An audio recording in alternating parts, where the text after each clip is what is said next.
Eu sou o Gálvaro Júnior, esse é o nosso 5.5, são as nossas reflexões diárias, segunda a sexta-feira, para você parar, meditar, colocar em prática e ver a sua vida transformada. Essa semana a gente vai falar sobre a Seder judaica, ou Seder judaica, que são as tradições que os judeus fazem em comemoração da Páscoa nos dias de hoje. E o nosso tema desse primeiro dia é o pão sem fermento.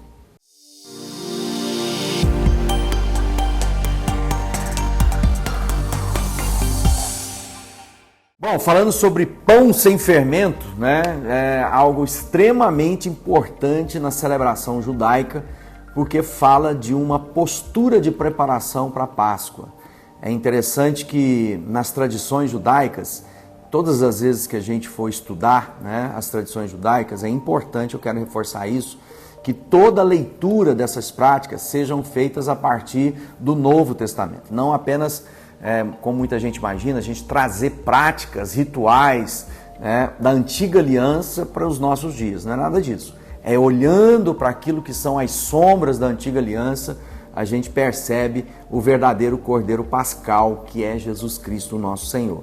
E essa questão do pão sem fermento é extremamente importante, porque é uma ordenança, né, de Deus, lá nos tempos de Moisés, que haveria uma festa, uma celebração, em que eles deveriam estar atentos e naqueles dias deveriam comer apenas o pão sem fermento.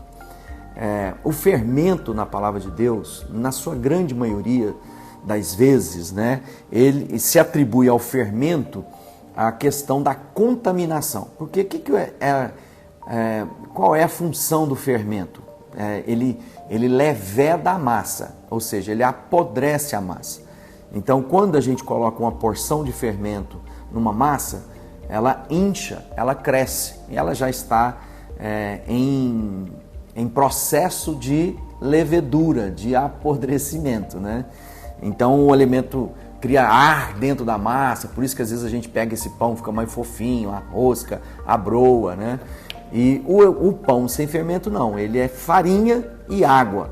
E a gente vai aprender um pouquinho dessa farinha e água. Como eu disse, há nas tradições judaicas, assim como na cristã, um período que antecede a Páscoa.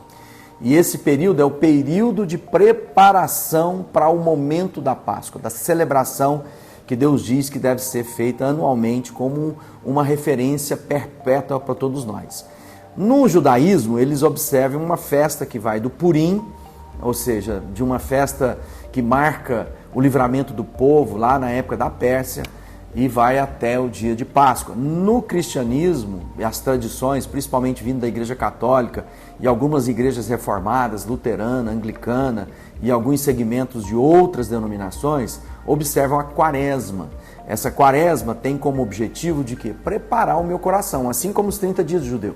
É tempo de jejum, é tempo de oração, é tempo de caridade, de fazer boas obras. E esse momento é o momento também da gente parar para refletir sobre o coração. E uma das coisas importantes é o quê? Remover todo o fermento. Lá em Gálatas, Paulo diz assim, um pouco de fermento leveda toda a massa. Um pouco de fermento. Fermento, seja ele a quantidade que for, ele vai levedar, ele vai apodrecer toda a massa. É só uma questão de velocidade.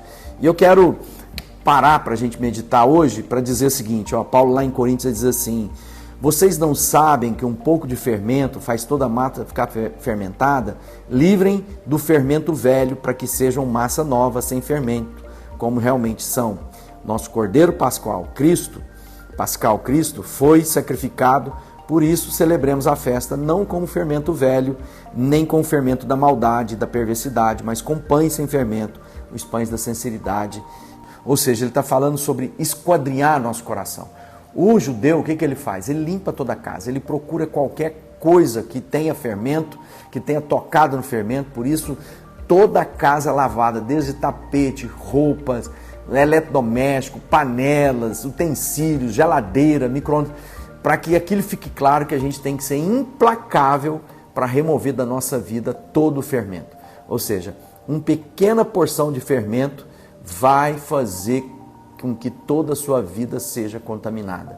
Por isso, seja implacável, encontre, né? E eu termino dizendo, né, lá em 1 Coríntios capítulo 11, verso 28, Paulo escrevendo, ele diz: examine-se cada um si mesmo, então coma do pão e beba do cálice. Ele está dizendo, não faça isso indignamente.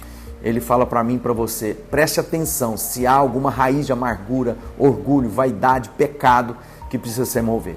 Então nessa semana que a gente prepara para a Páscoa, procure no seu coração, sonde seu coração, para que nenhum fermento estando na sua vida te contamine, porque afinal de contas, nesse domingo próximo a gente vai celebrar a ressurreição do nosso Senhor. Que Deus te abençoe.